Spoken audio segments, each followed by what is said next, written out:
Microsoft Teams is helping a bicycle company reinvent the way that they work. We make low-maintenance bicycles for everyday riders. Once the pandemic hit, we had nobody coming into the showroom, so we started doing virtual visits via Microsoft Teams. We're able to see 2 or 3-fold the amount of customers we used to be able to see. All of a sudden, we could open up our showroom to customers around the world. I really think it's going to set a standard for retail moving forward. Learn more at Microsoft.com/Teams.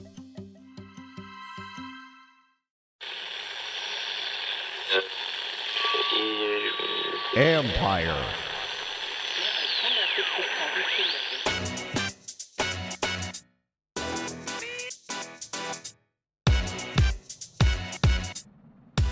It's Super Bowl week, so we're taking a dive into the big matchup that's coming up. But first, we're taking a close look at the big domino that has fallen on what could be a dramatic off season. What's up, everybody? It's Mike Jones. Thanks for coming back for another episode of the Football Jones podcast.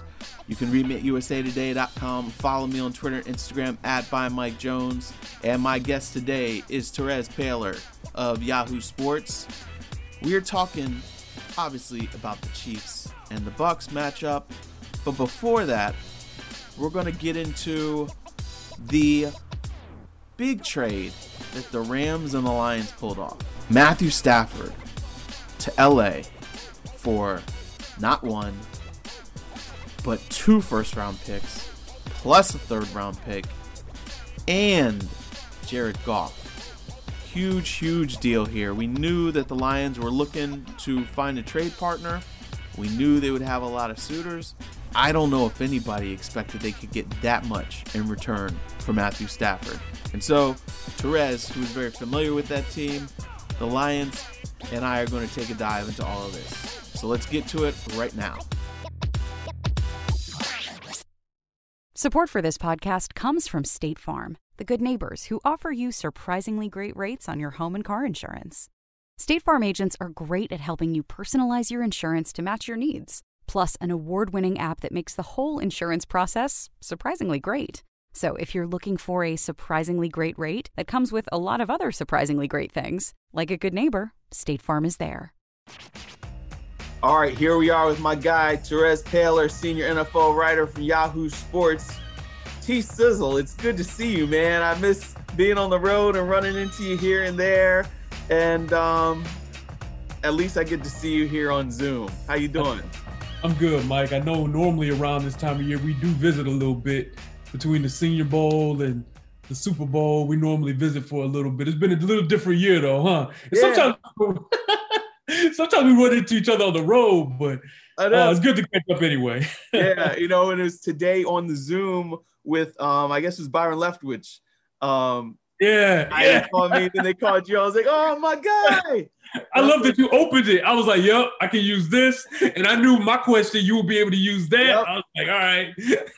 Exactly. It was like tag team and almost like old times, A little bit. I know we had the same idea on that column. Yeah. I know it was going to be real similar. And we're going to have the combine, this is sad. So that's why I was like, you know what? I got to get T-Sizzle on the podcast again, because it's been a while, because you have some expertise on a couple fronts. We're going to get to the Chiefs, but I first off want to talk to you about the big blockbuster deal of the offseason so far, Matthew Stafford to the Rams. And I'm having you on because people don't know. Well, maybe they do. If you read him, this dude is from Detroit, and he suffers in that Detroit Lions fandom, And so if anybody knows Stafford, it's you, because I can never quite make up my mind on him. And I text around with a lot of people, and different people, they're like, oh, he's good, and some people are like, but I'm like, you can really give me the scoop on what the Rams are getting here and why they gave up as much as they did. I hear the same things you hear. Like, I had one guy say, great arm, like better situation to be good for him. You get another one who says 12 seasons, 0 playoff wins. Like it, like that's real. But the reason I like to be honest with our readers, and and I grew up in Detroit. You know, I grew up rooting for the Lions. I think you know this. Yep. When you start covering the NFL, like the fandom gets sucked out of you. Like seeing how the sausage is made, right? Yeah, exactly. It just, you know, it's not. I don't really like it's bad. I don't really care, Right? like I used to. But I got a lot of friends back there. I do. I got one friend watch every game of the Lions. He got a backup team, the Buffalo Bills. He just said, you know what? I love Josh Allen. I'm a root for the Bills. He watches every minute of the Lions, gets upset, hated the Goff trade, Stafford trade, but he's got a backup team because that's what like literally everyone who cares about football in Detroit has, because watching the Lions every week is such a miserable experience. But to answer your question, like I compared it to watching Ben Affleck. Watching Stafford in Detroit was like watching Ben Affleck in Batman versus Superman, Dawn of Justice. It's like you like like Affleck, independent of that film, is cool. Like Affleck, you know, he's cool. Like he's like, this dude is gifted. He's done some good things. But just in that movie, it just stunk. Like it just stunk. Every bit of it stunk. The plot, it just completely ruined like a good actor, right? So that's a little bit what watching Stafford in Detroit's been like. He never had adequate help. He never played for a competent organization. But you do wonder if he was like a super duper star. Maybe you could ask the same about Affleck. Like a super duper star maybe lifts that. You know, he maybe lifts that a little bit more than he did. Yeah, because I'm looking and I'm like, I know I see all the passing yards. And you know, fastest to 45,000, you know, and you know, all these passing yards, and I know every Pro Bowl's not everything, but only one Pro Bowl selection. That means your team, you know, people are coming at me like, oh, so when do we care about the Pro Bowl when fans vote? But no, that means that you're playing in meaningful games and you're also respected by your peers. Absolutely. And if you're getting perennial Pro Bowl or even a handful of Pro Bowl nominations, that means you're playing well enough. And you're on, like I said, meaningful games, and you're elevating your team. Because I don't know, man, Andrew Luck didn't have a lot to work with. Yeah. And he elevated them. Yep. You know, we see quarterbacks who are on bad teams. Tom Brady's perfect example. Yep. Okay. He was not on a good Patriots team, made them good. We see what happens when he left. 7-9. Right. So if Matthew Stafford is all that, worth 2 first-round picks, a third, and Jared Goff, I think Brad Holmes, the new GM, who had been in the Rams organization for 17 years, I think he took his old boss to the woodshed twice. I hear good things about Holmes' ability to evaluate talent. The same for Ray, Ray Agnew. I just worry for him about the structure there. That place has never been able to get the structure right. No. Like they got too many cooks in the kitchen. They give too much power to the wrong people. Like I think you and I both have been covering this league long enough to know for it to really work, the head coach and GM need to kind of be on the same page. From my understanding, those two him and Campbell don't have that much of like a history. That concerns me. That's like, oh, well, that's one of the recipes for future power grabs and stuff. So just in general, I think Holmes did a good job on this trade. Like, I don't think that highly of Goff, to be honest. Like, I'm not, he's fine. Right. But knowing the Lions' luck, this is going to cost him an opportunity to get like the answer at quarterback. Goff is fine, but he's not going to be the guy that wins them the Super Bowl based on what he's shown. Like it needs to be Justin Fields or Zach Wilson or Trey Lance and have those guys sit and develop. Stafford's a good player though. He can throw off platform. He's a little more mobile than you think. He's got a tremendous arm. He can do a lot of good things.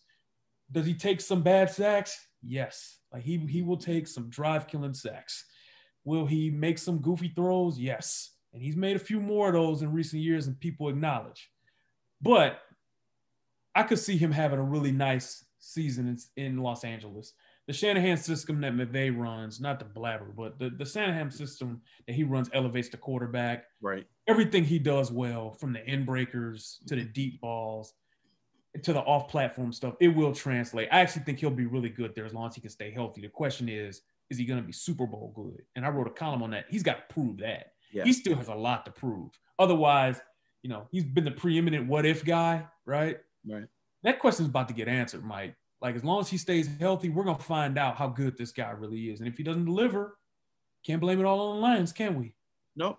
But then I think that's my thing. My one thing is like, okay, Sean McVay was so frustrated with Jared Goff because if he was able to call a play and assess the field and then yell to him to do something right before the mic cut out, and if Jared Goff was able to run that exact thing, they were good. Mm-hmm. But if stuff broke down and Goff was forced to think for himself, was the disaster. So that's why I think that, okay, well, Stafford at least will give you those off-schedule plays that McVay felt like they were missing out on. So if he was able to get to the Super Bowl as Goff, as almost like his little, marionette puppet, right, then maybe, Stafford will be okay. Yeah. But my thing is, you gave up so much. Like, couldn't they have given up Goff in a first and a third for him? Because 2 first rounds? Yeah. Yeah, because you're taking the L on Goff. Like, they can't make it work without attaching Goff. I think people think Goff is fine. I don't, maybe you hear from, I'm just saying, my guys tell me Goff is fine. But for that contract, that's an anchor. Like, that's not like so they got to take the L on that with the extra pick. But like a first and a third for Stafford, I think that's fair. Yeah. Like, Stafford's good. And like, he's just 31. He'll turn 32. No, he's 32 and turns 33. He's 33, something like that. Yeah. Like, he could play 4 or 5 more years. So I'm good with it from their end on that part of it. The thing that I think is definitely true here, I think there's real pressure on Les Snead, who you mentioned, and McVay. Like, they're betting on their own ability to draft and develop talent with value. And they've been good at it. But that's not, in the guys I talk to, I'm sure the guys you talk to, that's not something they necessarily like bank on being a sure thing. Like, you need a little good fortune there too. So they need to have nailed this pick. They need to nail the player and the eval, of course. But they also better do a good job of supplementing these guys, because they're not going to have a first-round pick for a long time. Right. They're basically saying this roster is Super Bowl ready. We just need a quarterback. That's basically what they're saying. That's that. And we're willing to give you all of these picks away because they already don't have a first-round pick this year because part of the Jalen Ramsey trade. And they're saying, we don't care about first-round picks for the next 3 years because we're going to win a Super Bowl within the next 2 or 3 years. I get it. And I don't think it's a horrible gamble based on where Stafford's been playing. But we can't say it's just all Detroit. Like, they're gambling that Stafford has not won because everything around him was so horrific. And I guess, Mike, I guess we can say that's possible. Like, Deshaun Watson had a great season this year. His team was 12. Like, I think you and I would agree. Watson's pretty dope. Like, it can happen. Yeah. But I'm just saying 6 years in a row, I don't know, man. It's a concern. And I'm not saying this as someone that dislikes Stafford. Like, when Stafford became a Lion, that ended the Lions' 50-year quarterback wilderness run. Right. They're probably about to go back into it, right, based on their history. That's going to stink. But there's definitely some pressure on Stafford to live up to it, McVay to be right, and Snead too, because if this doesn't work out, I don't think there's a whole lot of answers coming down the pipe. They got to draft and develop well, and they got to keep doing it. But they don't have a lot to draft and develop with. No, their late round picks have to be like diamonds yes. rough. Yeah, I know, and that's not a given. They've done a good job with their picks, but like that means that they have to nail their mid-round picks and undrafted free agents and the late-round picks. And while they've got a track record for actually doing it, that's not something a lot of teams feel comfortable betting on because it's still luck. Okay, what gives you confidence in Stafford and what scares you about Stafford? The injury history a little bit. I know he's tough. He's tough as hell. Like, he's taken a lot of punishment for over a decade, and he's been nicked up pretty consistently the last couple of years, like that would concern me.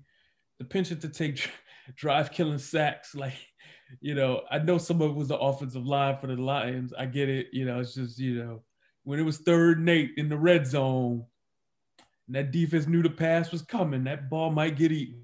Okay, like that was there. But what gives me optimism is that he could really hum it. Like, I mean, he could really throw some nice passes sometimes.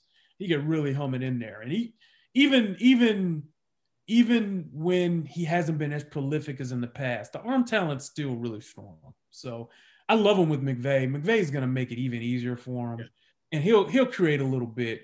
Honestly, Mike, as long as he stays healthy, he'll throw, 28 to 30 touchdowns, 12, 13 picks. Like, that's good enough to make a Pro Bowl. He'll play well. The question is, will this translate to the playoffs where he's 0-3 for his career?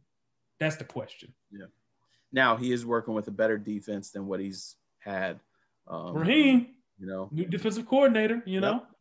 We'll see Raheem. I mean, you got Jalen Ramsey on the back end. You got Donald up front. You got nice players in the second level. So they've got that. They've got wide receivers. I just don't know if this guy is, I don't blame you. It's kind of crazy watching just Stafford's going to kill it. I'm like, guys, we don't know this yet. I'm just saying, let's just see what it looks like. And again, if it had been a 1st and a 3rd plus Goff, I'd have been like, hey, good job.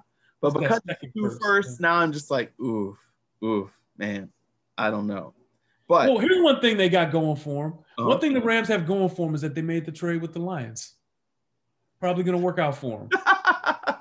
Based on luck, based on history. Okay. So maybe so. I don't know, man. Support for the following passion comes from Lexus, celebrating the obsessions that drive us to go all in. From enthusiasts of all different spaces. My name is Ashley Yee. I am from Los Angeles, California, and I am a foodie. To me, food isn't simply stuff people eat when they're hungry. It's inventive, it's delicious, and I love how food is sort of a catalyst that brings people together. Ashley started posting food photography on social media during college, pioneering the food blogging space by just being herself. Creating something that's interesting, beautiful, and quirky, I think that's what sets you apart. I think as soon as you are going to be yourself unapologetically, that's when people will really resonate with you. And she believes passion is the key to success. Passion creates excitement. I think it's the fuel that really inspires and drives people to their goals. At Lexus, they've gone all in on their passion, designing a pure sports sedan, the new Lexus IS. Designed to look as thrilling as it is to drive. Learn more at lexus.com/IS.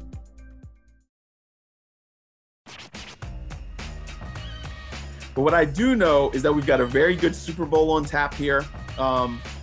What do you feel? I mean, obviously, okay, you're very, very plugged in all over the league, but your old beat is Kansas City. So, you've got a leg up on everybody there still.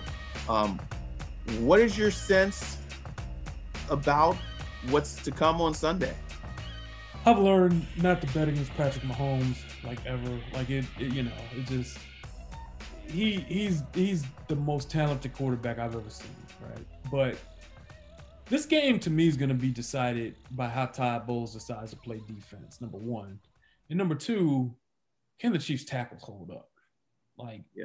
Listen, Eric Fisher, Mitchell Schwartz, neither of those guys will play. They're the starting tackles for the Chiefs. Both of them were their starting tackles in last year's Super Bowl. Those two being out against Jason Pierre-Paul and Shaq Barrett's pretty scary. Yeah. Those two are awesome. They looked great last week. And then you got Vita Vea, the defensive tackle, and Sue, who still plays really well when he wants to. It's possible that the Bucs defensive line kicks their butt on Sunday. And if that's the case, that can change the outcome of this game. Now, it says a lot about Mahomes' ability and talent that even if they're getting dominated up front, Mahomes might just run around and do something. And, but what if his mobility is affected or something, or he gets shaken up or hurt or so? Tampa's going to have to get an early licking on him to see how he's doing. And if he's doing well and he's avoiding pressure, I think at that point they have to play 2 deep coverage, 4 guys back, cover 4, keep the guys in front of them, let Kelsey eat, but don't let Ty Hill destroy you, right, and try to win in the red zone. Basically play bend but don't break defense. I suspect that's what they'll do, but they'll try early on to at least test Mahomes' mobility. But they're going to have to do that. And then their offense has got to convert third downs to extend their drives. I think it's going to take an overall team effort for Tampa to win. But by no means do I think it's not possible. I give the Chiefs a 55, 60% chance of winning, something like that. Like, Tampa can win this game. They just need – but they better win up front defensively. It starts there. Yeah. And that's the tricky thing with Mahomes is he does so well against the blitz. And there are times, though, when teams, will drop into that zone where he starts to force some things, right? That's where all his picks come from the last 2 years. I think it's against zone. Wait, it's when facing 4 rushers or less. Okay. That's where all his picks come from. So, I don't know, probably don't want to send 5. Right. He's not somebody who's really blitzable. But if you can get home with 4, which the Bucs might be able to do, right, that might change the equation. Yeah. What are we expecting out of their run game? I know they've been banged up, but they should be a little healthier, although not having their tackles. But you got 2 talented backs in Edwards-Helaire and Le'Veon Bell.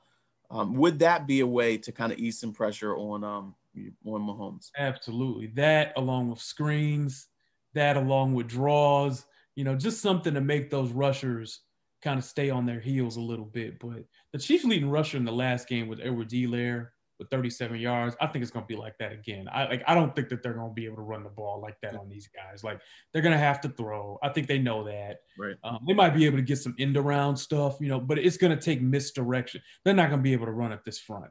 They just can't do it. And honestly, even running to the edges, you and I both know White and David can really run. Both of them can run. Like, it's going to take misdirection, that kind of, and they're going to have to win with the pass game.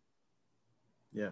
Now, in that first time they played each other, Chiefs jump out. They're up 27 at halftime. Second half's a different story. Yeah. What did the Bucs figure out that could give the Chiefs trouble? Or was that the point where, at sometimes it felt like the Chiefs were just kind of playing with their food, and then when they had to, they're like, okay, fine. I'm just like, okay, let's just we'll get back to business now. I think it was a little bit of that. I think it was a little bit of, they can't beat us. But I do think that they did. I think the Bucs did play them a little bit smarter. I do think that there wasn't quite as much, hey, let's show one high to Ty Hill. I do think there was some of that. I think when you get down that early, that quickly, you got to make some adjustments. And I think the way they played the second half of that game is more commensurate with how they'll probably approach this game much faster as soon as they see how Mahomes is moving and whether their front 4 can get home. Gotcha. So, okay. Obviously, I agree with you. I give the Chiefs a slight edge. I think it's going to be a good game. I won't be surprised if Tampa wins. But I think we got a good game on tap. The last thing I want to talk to you about, though, Eric Bieniemy passed over once again for head coach. Yeah. Dude, what's going on? Because the whole doesn't interview well thing. I know anytime I've talked to him, I felt like going to go strap up a helmet and run through a wall. You wrote about this too, didn't you? I think a lot of us have. It's we're not gonna make excuses for why these guys just don't have the faith in him, right? It's you can say he doesn't interview well. I don't believe that. Maybe you don't get him. I guess, but the thing is that I've never seen a coach who can be tougher on guys but still have them love him. That's not that easy in today's game to walk that line.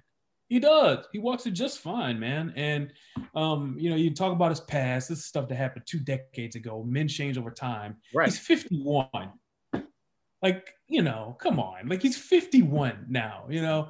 And you see some of these younger guys get chances, and some of them are really good coaches or can be. But it's on the other hand, here's a guy who played in the NFL for 10 years, has been a coach for 20.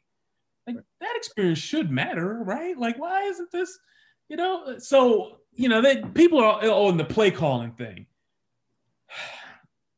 That went out the window this year. It's the exact same for him and Matt Nagy and Doug Peterson. Only difference was Peterson and Nagy had spurts where it was publicly known they called plays because the offense had sucked for like a month each time before Reed was like, yeah, he's going to call plays this week. Like, it's not Bieniemy's fault that the offense hasn't sucked for longer than a week at a time, because of Mahomes and because of the work they've done on it. Like, it's not his fault.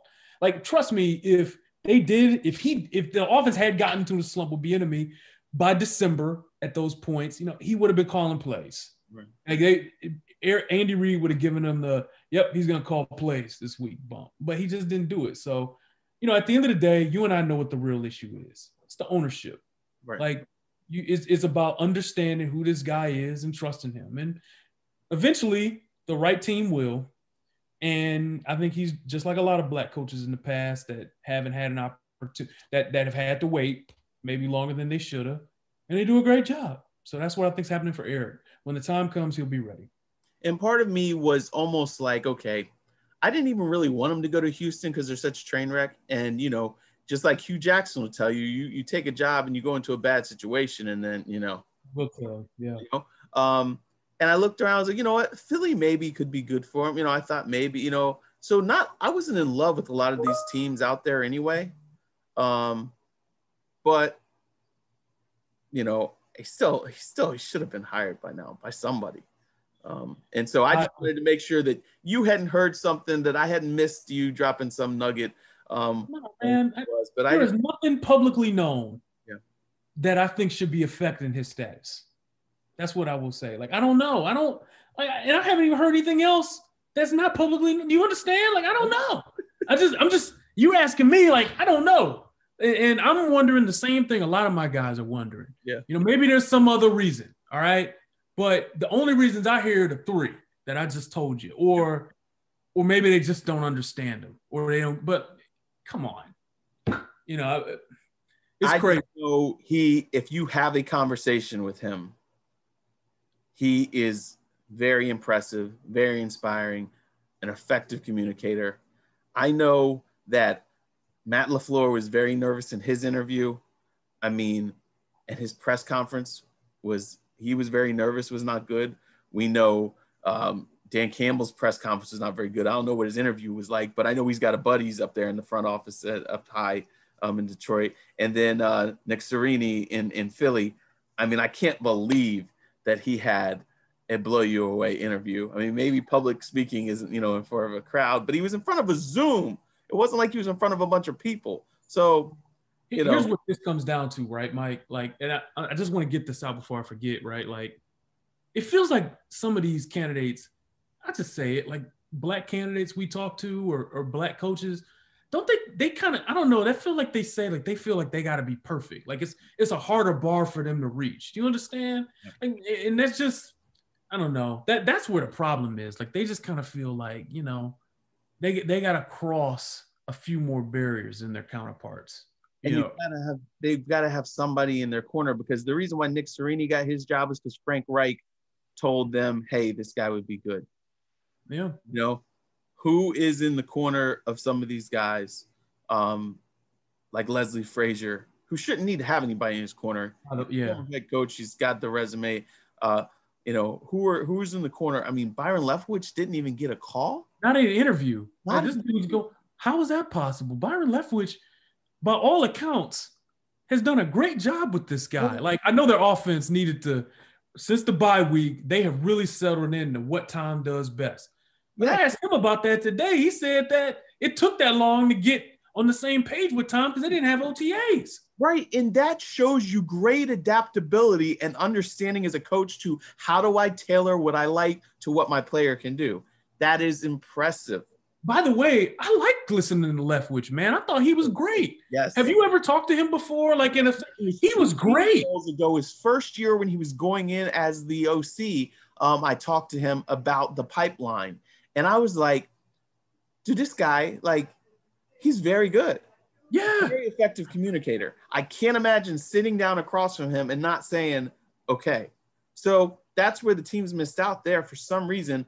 I guess they wanted to give Tom Brady the credit, but as Bruce Arians said, I get too much credit, as does Tom Brady, for what our offense does. He stood on a table at the press. I believe him, by the way. I believe that. Like, I think Bruce is involved, but Bruce is an older dude now. Yeah. Like, the game plan on the week, that's a young man's game, okay? Like the game planning coach, that's a young, now some do it. Like I know Andy's still involved a lot and Belichick on deep, but like, Bruce is older than Andy. I believe it's Byron and Tom with some BA sprinkled in, but I believe that Byron deserves a lot of credit for what they've been able to do. Who was Tom Brady going to go see during the offseason when he moved down there? He wasn't going to go see Bruce. He was going to go to Leftwich to pick up the playbook. Those dudes, and you see anytime in a game, if there's a TV timeout, they're talking to each other. They're working with each other. They both respect and value each other. So, I mean. But here's the thing. Like, I want your listeners to know, like, I know that your mentality about it is also shaped by what you hear from Black coaches and Black executives who are incredibly frustrated right now. Right. It's just like, all right, so I just got to be perfect. Or like, it's just, or you keep trying and you keep pushing and some don't even want to like acknowledge it publicly just because like, but it's just, it's tough. It's a tough reality when they see people like Bieniemy and Byron Leftwich, kind of struggling to take that next step when they're literally offensive coordinators in a more offensive heavy league. Like it's pretty deflating, man. Or even like, how about Pep Hamilton doing a great job as a quarterback coach with the Chargers? And look, I know Steichen was offensive coach, but it's just like, I think he's a quarterback coach again. Like it's just like nothing. Why is a quarterback coach again? He should be, this dude's got head coaching experience. He's got offensive coordinator experience, and he couldn't get a sniff.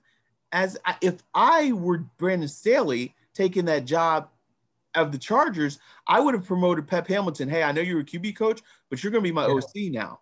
I would have too, because there's no guarantee that Herbert continues to play like that under Joe Lombardi, who I will remind you was the Lions offensive coordinator. And over the last decade, put it this way, when he was relieved of his duties in 2015, that unit immediately got better. Okay. So there's no guarantee that he's going to keep getting better under Lombardi. And you also have to be careful with these young quarterbacks about changing every single year. That's also part of Goff's problem. Every year he had a different offensive coordinator. Yes, McVay is hands-on, but every year. So Herbert, I'm worried for him because of the change. And so, man, I would have gone with some continuity, give Pep a year, see, and then maybe try something. But I have no doubt that Pep would have been done great. And look, he's a quarterback's coach now. I don't know who their quarterback's going to be, so I don't know what he can showcase, but maybe he'll get an opportunity. Anyway, I have held you too long. I told you it was going to be 20 minutes, but, I haven't seen you in a while. We haven't had our press box wrap sessions, and it's good talking to you. I appreciate your insight, and I know my listeners do as well. Tell everybody where they can find you. All right, you can find me on Twitter at Terez Paylor. It's TerezPaylor. I tweet out all my work. So, stories, videos, columns. I got a podcast, the Yahoo Sports NFL podcast. Check that out if you want. If you need another podcast fix, I'm sure they're good with you, Mike.